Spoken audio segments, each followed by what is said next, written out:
quantity, but they may be brought within the range of four broad categories.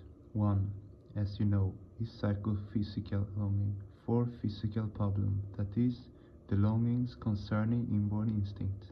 Not only human beings, but all living beings are goaded by this primordial nature of longing, that is, psychophysical longing for physical problem. We say it is a natural instinct for each and every object.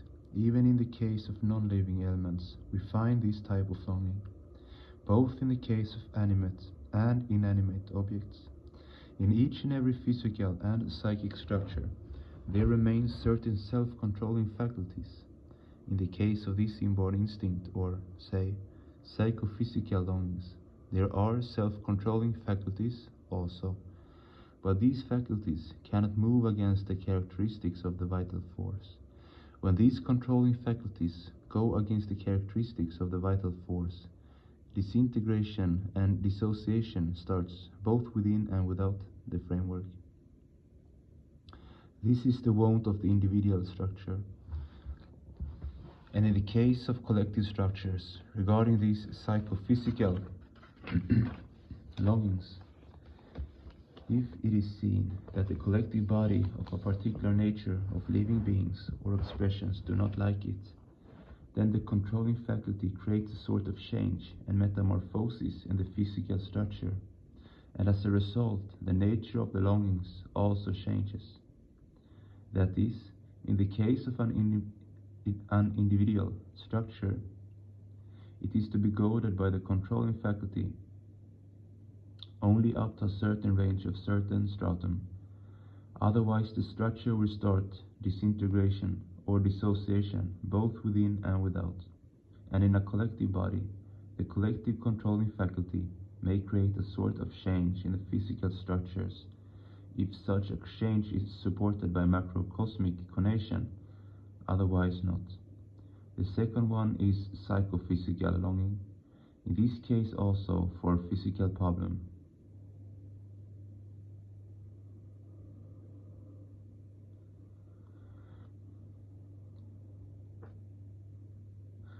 But this longing is not of inborn nature.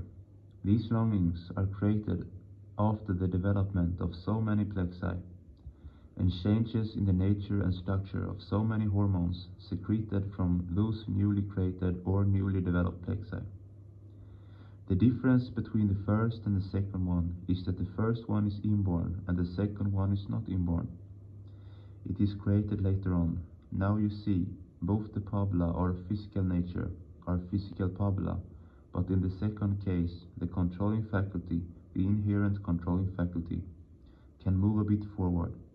But when this movement goes ultra-vires to the fundamental principles of the physical structure, the structure cannot remain as before. That is, it starts decomposition. It cannot maintain its integration or structural solidarity. In this case, one's physical structure may be said if one applies or rather ascribes the macrocosmic grandeur to physical problem.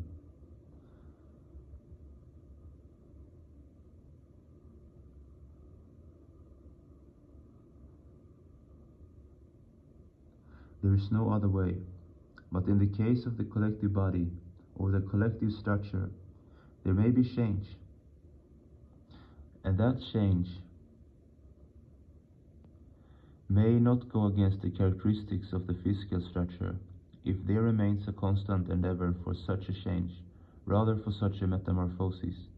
This is the second longing, and both the pabula are of physical nature.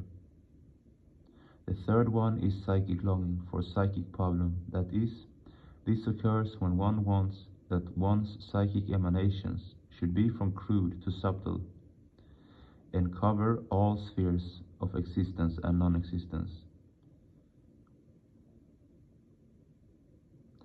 In this case, an aspirant may move forward till the psychic body maintains a close cooperation or parallelism with the physical waves or the physical existence, but otherwise the mind may get dissociated from the physical structure, and for which a psychic diversion, a properly measured diversion, is necessary or rather indispensable, and that diversion should always maintain proper equipoise and proper equilibrium with the fundamental principles of prana.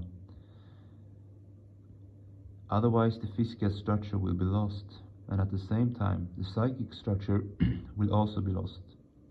Human beings who do not follow the propriety of psychology may undergo, rather may face, such a future. In our collective body, as a result of this type of endeavor, constant longing for all-round expression of micropsychic potentialities, we will create a sort of balanced world, an earth of prana, an earth well balanced by prana, and it will assure a bright future, not only for the entire humanity, but for the entire animate and inanimate world. The fourth one is what may say to encourage apex psychology or pinnacle psychology. Here the mental faculties, along with the controlling faculties, will move upwards and finally get pointed, and that point is lost in the supracognitive entity. This is the goal of all living beings. In the course of this endeavor, there comes hardly any obstacle from within, but there may come hindrances and obstacles from without, in the shape of ideological clashes. The sources of such clashes are the degrading and degenerating forces working in the realm of the manifested cosmos.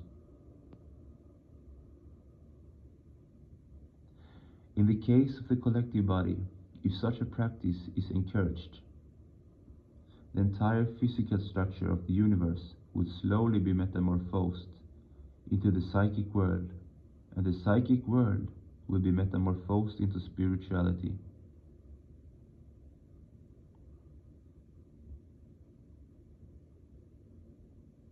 That is, it will help the sanchara extroversial and pratisanchara introversial movement of the macropsychic connection.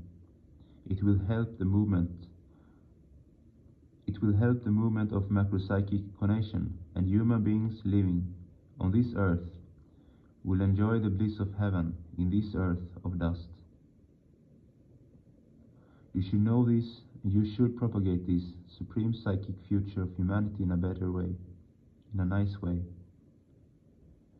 RU Discourse, 30th of May, 1987, Ananda Nagar.